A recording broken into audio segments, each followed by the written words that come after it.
Good morning. Good morning. Good morning. Thank you. Please. Thank you. Good to see this cabinet and the staff together here. Thank you.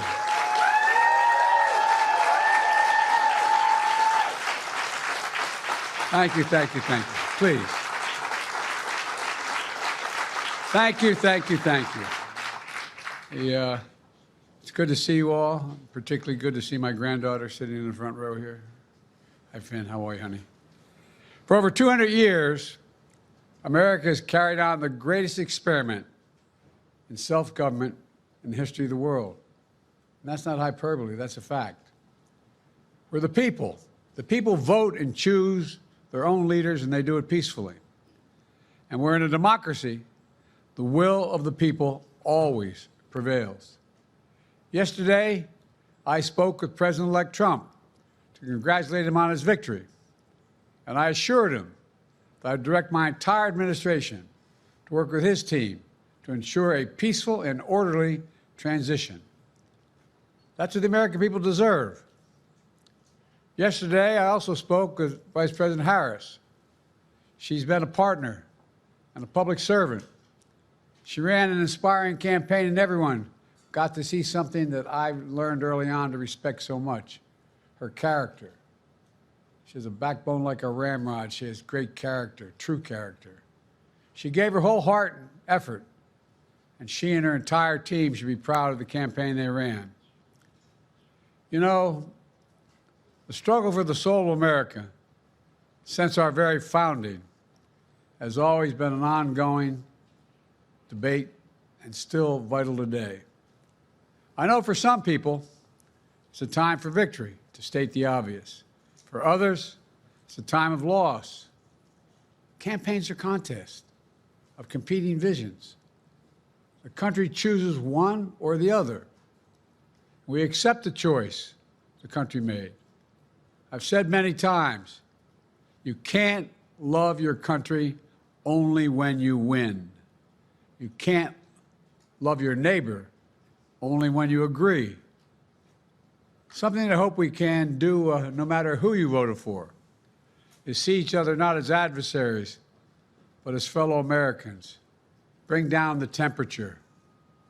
I also hope we can lay to rest the question about the integrity of the American electoral system. It is honest, it is fair, and it is transparent.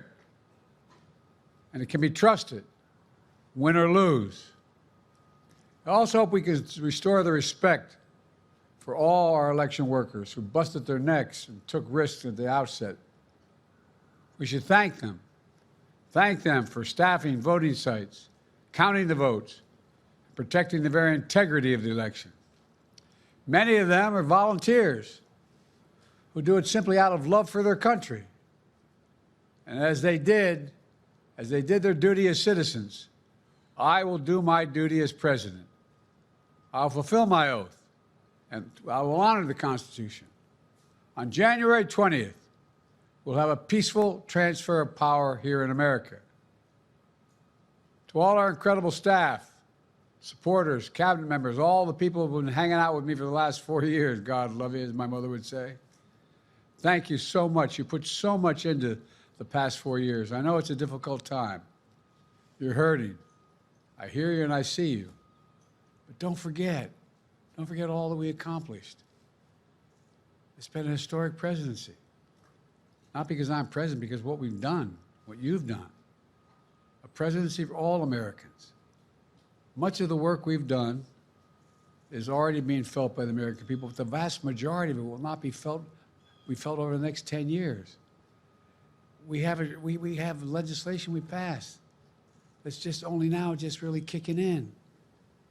We're going to see over $1 trillion worth of infrastructure work done, changing people's lives in rural communities and communities that are in real difficulty because it takes time to get it done.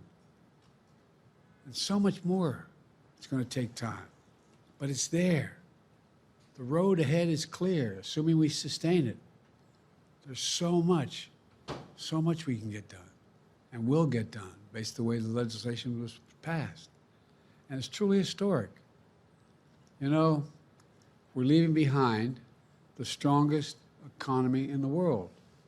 I know people are still hurting, but things are changing rapidly. Together, we've changed America for the better. Now we have 74 days to finish the term, our term. Let's make every day count. That's the responsibility we have to the American people.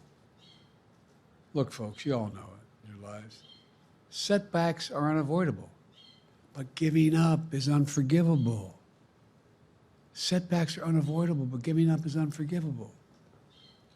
We all get knocked down, but the measure of our character, as my dad would say, is how quickly we get back up. Remember, a defeat does not mean we are defeated. We lost this battle. The America of your dreams is calling for you to get back up. That's the story of America for over 240 years and counting. It's a story for all of us, not just some of us. The American experiment endures. We're going to be okay, but we need to stay engaged. We need to keep going. And above all, we need to keep the faith. I'm so proud to have worked with all of you. I really mean it. I sincerely mean it. God bless you all. God bless America. And may God protect our troops. Thank you, thank you, thank you.